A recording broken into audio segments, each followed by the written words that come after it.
All right, the next step, once we've felted our frosting onto our donut, is to stitch the edge with some embroidery floss.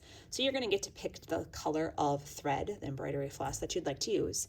And we are gonna switch needles. This is a stitching needle, no longer using our felting needle.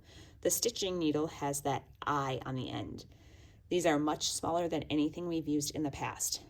Threading it is tricky. I have water at the store counter.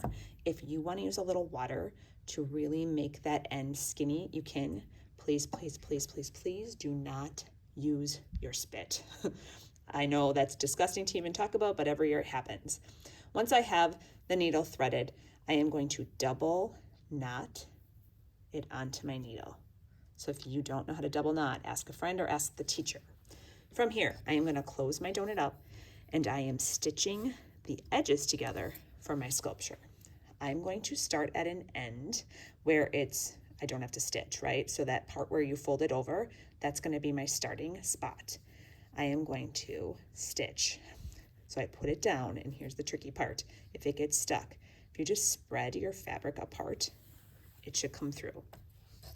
I am starting with an arm's length of that needle, the embroidery floss. I have to double knot this onto my donut. I'm leaving a tiny tail so I don't waste any thread. And the stitch we're gonna do is something we've done a long time ago. If you were at Northside in 2nd grade and made that Native American bag, we stitched the bag together with a whip stitch. The pattern for a whip stitch is you're always gonna go down. So I'm looking at my nice frosted side of my donut. My needle goes down and I pull. I whip it around and my needle goes down on that frosted side and I'm pulling.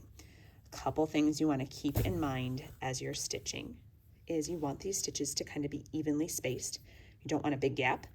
You don't want them on top of each other. Oftentimes when kids are doing this whip stitch, when they bring their needle through, it gets tangled and then the stitch looks a little bit funny. That happens by doing this.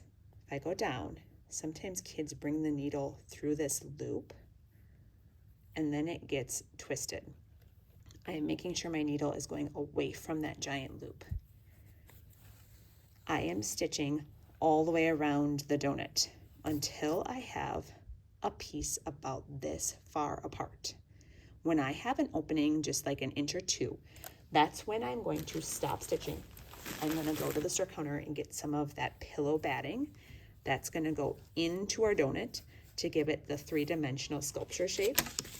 If you are somebody who chooses this donut, I would start by stitching the middle circle first, then go to the outside.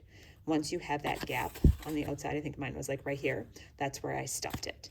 So I would continue stitching all the way around till I have a small gap, stuff it, then I stitch over that opening and tie it together at the end. So I will show that in another video.